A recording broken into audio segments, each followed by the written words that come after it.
All right. Well, now welcome to the second chapter in the class, and this is where we start getting a little more challenging with the content. This is chapter 2. This is the one on the production possibilities frontiers.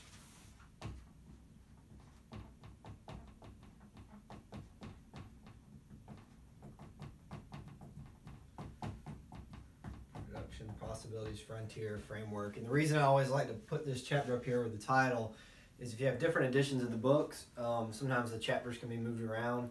So this is what you're looking for, is the title of the chapter, not necessarily the number. Chapter 2 is sort of focused on taking a concept that we learned in chapter 1 and applying it in a mathematical, graphical framework. So as you recalled,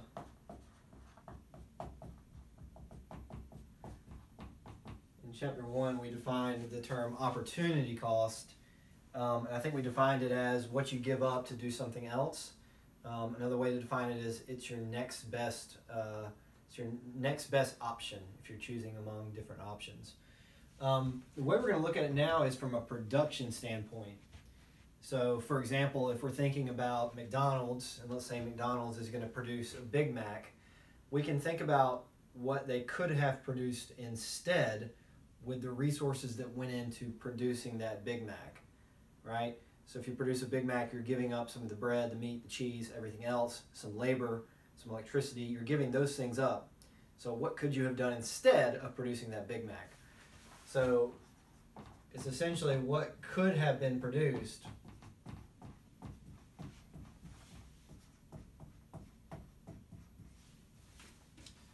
instead. Or in other words, it's the next best alternative in regards to production. What would have been the second best thing to have produced?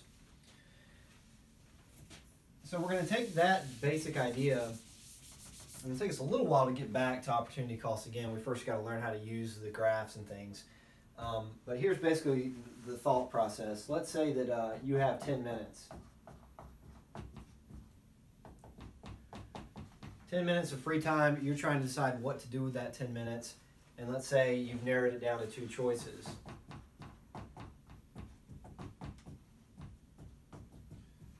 You can either study, or you can sleep.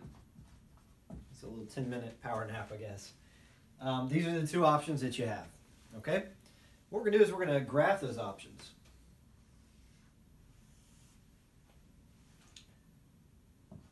So this here can be minutes of study. And down here on the x-axis can be minutes of sleep. And what we need to show is all of the different possible production bundles we can have. Okay, and this is kind of strange to think about this in terms of production, but the lesson seems to work pretty well. One thing you could do is only study. Okay? You've got 10 minutes of time, you can only study, so that would allow you 10 minutes of study time. Okay, so that's one option. So I'm going to label that with a point there so that we don't forget it. And another option, of course, is to only sleep. So spend that 10 minutes of time lying in bed, I guess, at least trying to sleep. So those are 2 possible bundles. Of course, there's many other bundles that you could choose. For example, you could do half and half. Do 5 of each, which would roughly be right there on our graph. You could do 9 and 1. You could do 7.5 and 2.5, so on and so on. So what you would find is if you went from many of these points, if you start to identify them, you'll notice there's a bunch of points that are along a line. And in this case, a straight line. Okay? So if we added every single literal possible bundle we could produce, what you would get is a straight line. And that represents all of the bundles you could choose to do. Okay? And we call this a production possibilities frontier.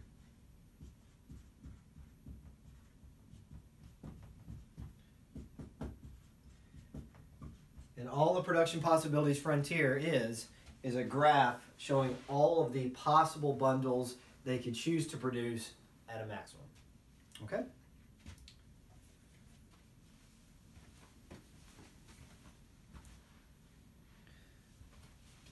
So I'm going to erase that now, and we'll take on another example.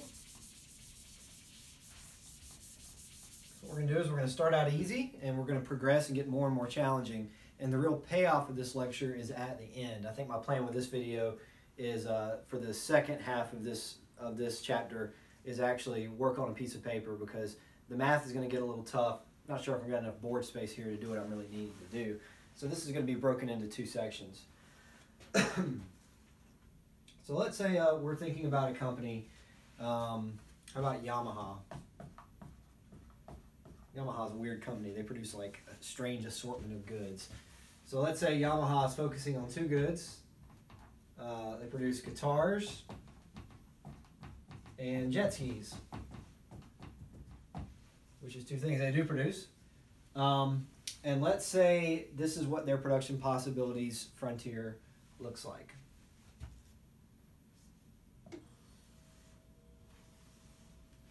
So let's let this be jet skis, symbolized with a J. Let's let this be guitars up here with a G. And I'm just going to put some points in. Maybe that's 400, and maybe that's 600 there. Okay, and I'm just making up points on the bundle. Really, the point of this is not to look at this and see what's going on in the real world in terms of production.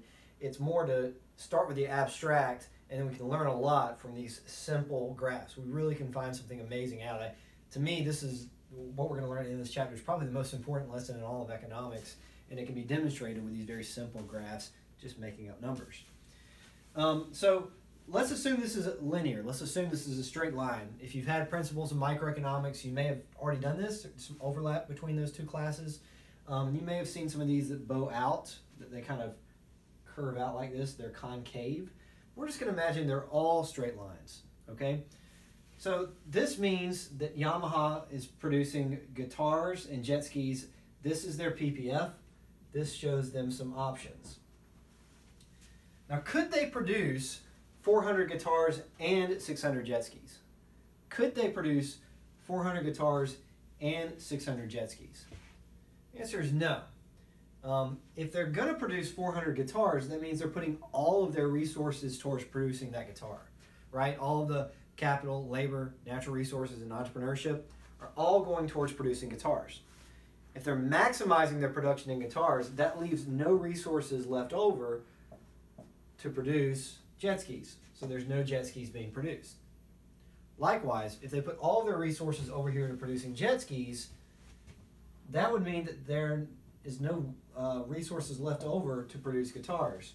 So they can't produce 400 and 600 simultaneously. Those are instead maximum options, okay? So again, if they produce 600 jet skis, they've got no guitars left over, all right? They just simply don't have any resources. So what we're going to do next is I want to show some potential options that this firm has. In this case, Yamaha. Clean this graph up here a little bit.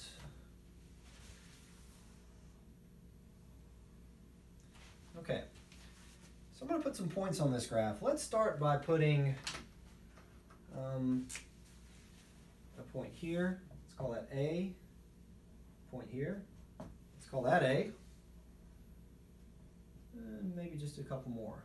Again, I'm labeling all of these A because they all have something in common. Okay? If Yamaha wanted to produce this bundle A, could they? Could they produce bundle A? Yes, they could. Okay? Because the production possibilities frontier shows the maximum bundles they could produce. Okay? So they could produce 400 guitars and no jet skis. Well, if that's the case, then they could also produce maybe 300 guitars and no jet skis. But it wouldn't be a good idea, right? If they have the resources to produce somewhere on this line, it would be kind of stupid to produce less than that. So what A represents is inefficient bundles. Possible to produce, but inefficient bundles.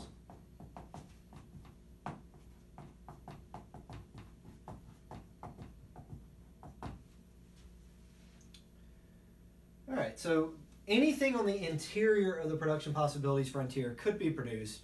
It's just inefficient. And you might imagine if a firm is producing these bundles here, they're probably not going to stay in business for very long, right? Because other businesses can essentially outcompete, right?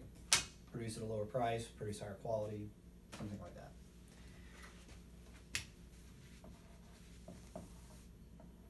Some more bundles out here that I'm going to draw. I'm going to label these B. And what do you think about B? Could they produce B? If the production possibilities frontier shows us the maximum bundles they could produce, then B must be impossible. Okay?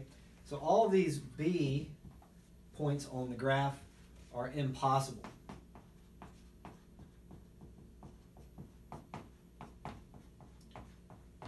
Impossible to produce given the current situation. What would they need to do to produce B? They need to get more resources, more of those capital, natural resources, entrepreneurship, labor. They would need to enhance one or more of those categories there. So, for example, if they, suddenly there was some new machinery that was developed that would help them produce more guitars, well, that might change their production possibilities frontier. But at current, they can't produce it because it's impossible. So A down here is possible, but inefficient. B out here is impossible to produce. Well, then the points that are on the graph must be ideal.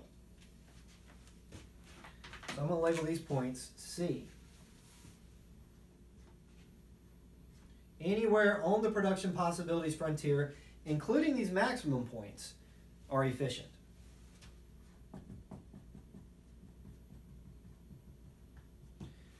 And what makes them efficient is the fact that they couldn't produce any more of one good without losing some of the other good. Okay? To illustrate that point, think about A. If they're at point A, they can produce more guitars, no problem. They can produce more jet skis, no problem. They can go up or they can go to the right without any problem. But if they're at a point like C, the only way to get more guitars would be to give up some of these jet skis, right?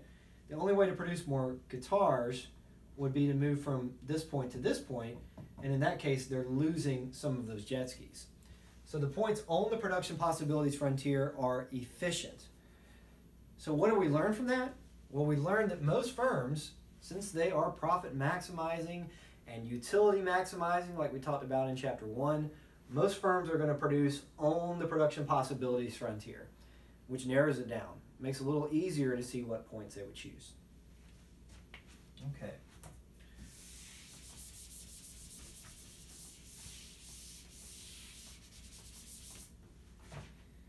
So now let's introduce opportunity cost again. I'm just going to write it up here at the top so we know what we're trying to accomplish. We're trying to get back to that idea of opportunity cost. So let me make up a nice simple graph here. Let's say this is hot dogs, and this down here is chips, bags of chips. And let's say a firm has a production possibilities frontier that looks like that, 50 and 50. What we need to try to do is figure out how to ingrain this concept of opportunity cost into our production possibilities frontier. To illustrate that point, let me let's imagine we're going to start out at this point here.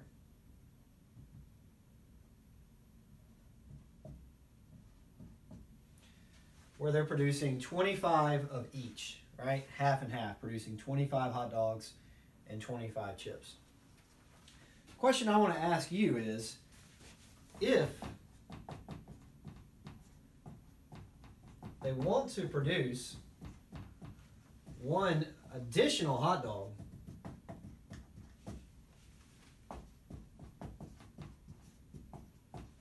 what must happen? And if you understand the production possibilities frontiers pretty well, this is really a pretty easy question. All right? They can produce a maximum of 50 hot dogs, a maximum of 50 chips, so there's kind of this one-to-one relationship. All right? Meaning, every time you produce, say, 10 hot dogs, you got to give up 10 chips. That's the relationship you have. So what this question is basically asking, if we want to show it on the graph, is if this firm wants to produce 26 hot dogs instead of 25, how many chips are they now able to produce? And since we have this one-to-one relationship, the answer is they're going to lose one of those chips. All right? So in other words, they must produce one less, or one fewer, bag of chips. And this is getting into the idea of opportunity cost. If they want to produce one hot dog, they have to give up one chip, which is their next best option, right? I'm showing two options here. One option they can choose, and then if they choose that one, the other one is the other option, the next best option. So every time they produce one hot dog, they give up the chance to produce one extra bag of chips, okay? So the way we could explain this is the opportunity cost.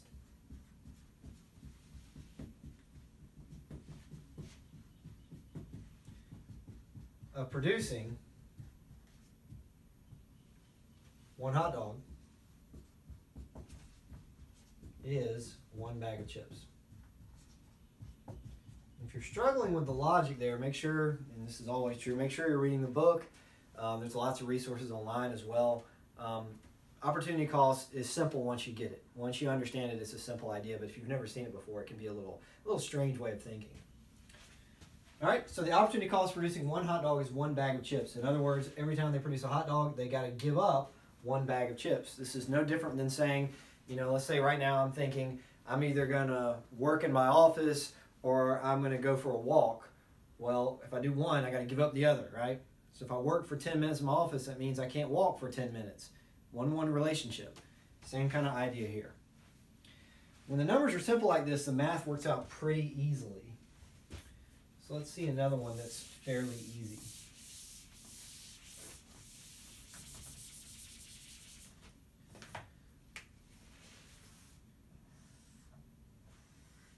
So let's say there's a company that produces apples and oranges.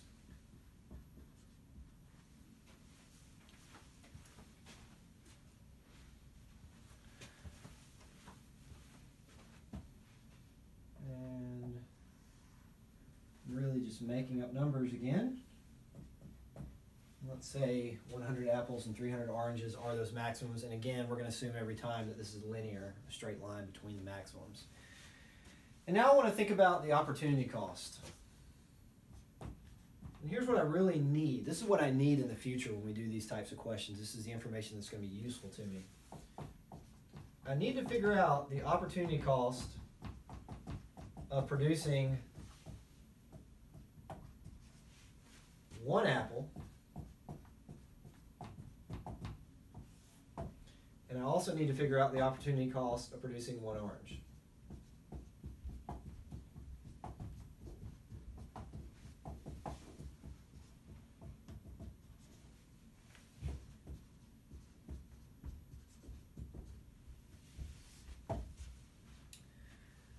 And so looking at these numbers here, some of you will probably be able to just kind of visualize it and figure out what the answer is, okay? So we'll kind of just visualize it first, and then I'll show you a nice mathematical way to do this. If every time you produce 100 apples, you're losing 300 oranges. That's what this is sort of showing. If I want to produce 100 apples, I've got to give up 300 oranges. So there's a 100 to 300 relationship. What that would suggest then is every time I produce one apple, I lose 3 oranges. So the opportunity cost of producing one apple is 3 oranges.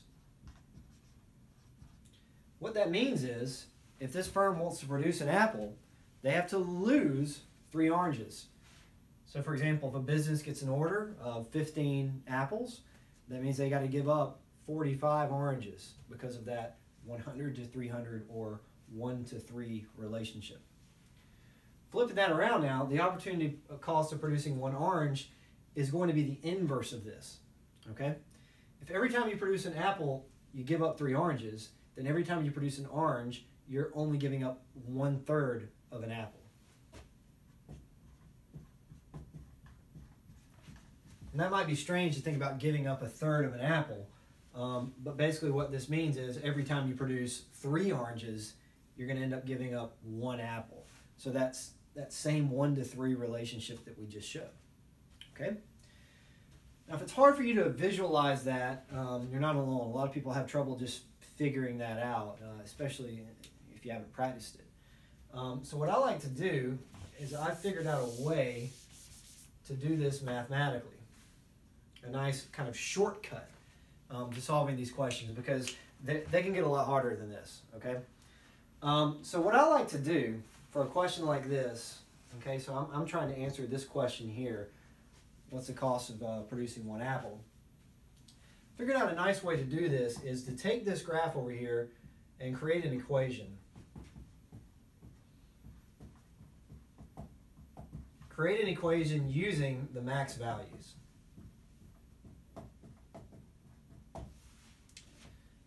So I'm going to take my maximum values over here, which is 100 apple, and set it equal to 300 oranges. Okay? So I'm just going to, let's put an R here instead of an A. That way R is for oranges. Okay? So 100 apple equals 300 oranges. And what we need to do is, first of all, what this basically means is that the opportunity cost, the OC, the opportunity cost of producing 100 apples is 300 oranges. Okay? So all we need to do is just take that information and simplify it to solve for what we are specifically asked to do. So in this case, what we're asked to do is solve for 1 apple. What this is basically telling me is 100 apples. Okay?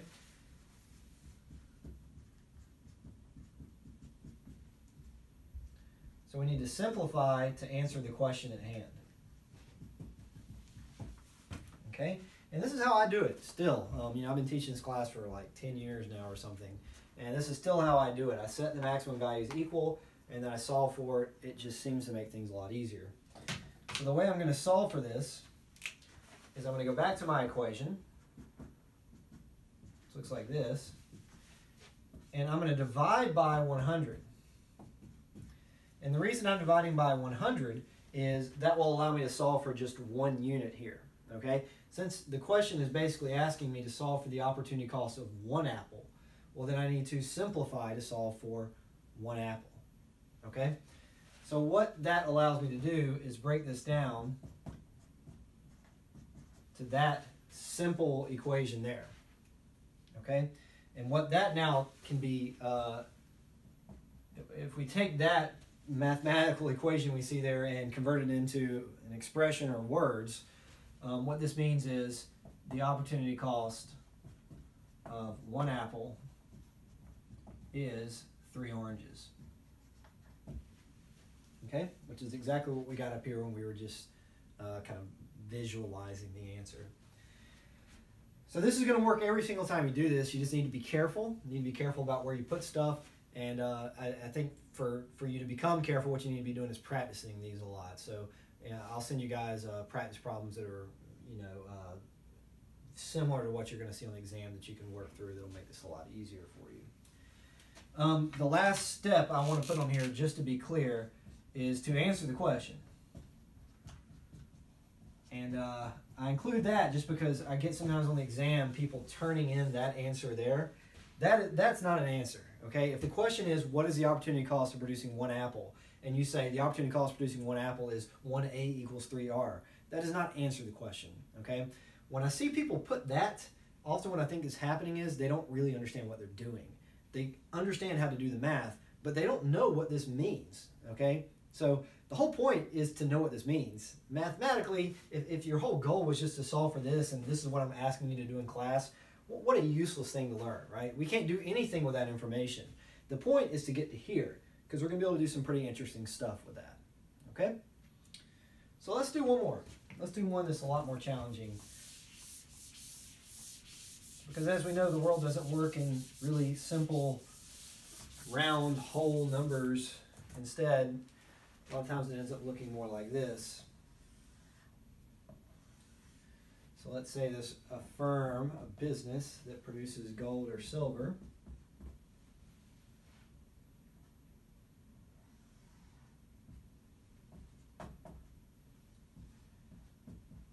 And we've got 919 as the maximum gold and 274 is the maximum silver.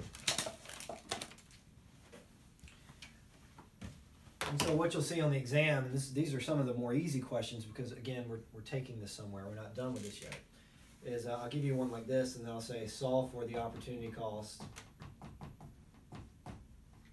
of producing 1 unit of gold. Solve for the opportunity cost of producing 1 unit of gold. And what I like to do is go back to that quick little three-step process that we just went through to solve for this. So since I'm solving for the opportunity cost of 1 unit of gold, what I'm going to do is I'm going to take that 919 units of gold and set that equal to the 274 units of silver. Okay? And what this means is the opportunity cost of 919 golds is 274 silvers. In other words, if this firm wants to produce 919 units of gold, they got to give up 274 units of silver, right? If they want to produce here at this maximum gold, they can't produce any silver. So they're losing the 274 units of silver that they could have chosen to produce. Okay? So the next thing I need to do now is get back to the question and solve for the specific value given. So it's 1 unit of gold. The opportunity cost of producing 1 unit of gold. So what I'm going to do is I'm going to take that formula I just set up and do some division to solve for 1 unit of gold. Okay? So this is obviously going to cross out, or in other words, this is now just equal to 1 unit of gold. So 1 unit of gold equals whatever that comes out to. I could leave it in that ridiculous quotient there if I wanted to. But what this comes out to roughly is 0.298 units of silver. And if you're on the exam and you're taking this, this is what I always tell my students. If you're solving for something like this, don't round until you're done, okay? Because we'll be doing some division and multiplying past this in future classes. So what you want to do is you don't want to round this to 0.298 and then start multiplying it and doing stuff with it, okay? But if you're answering the question and you're at your final solution, that's when you can do some rounding. And I tell my students every semester, round to what makes sense. You wouldn't want to round this to 0, right? You wouldn't want to leave it in your calculator with all of the different values here from 0.29815, et cetera, et cetera. Give me an answer that makes sense, okay? So for me, maybe leaving it like that feels like it makes sense. So the last thing I need to do is just answer the question, okay? And the question is asking for the opportunity cost of 1 unit of gold, and the answer is the opportunity cost of producing 1 unit of gold is 0.298 units of silver.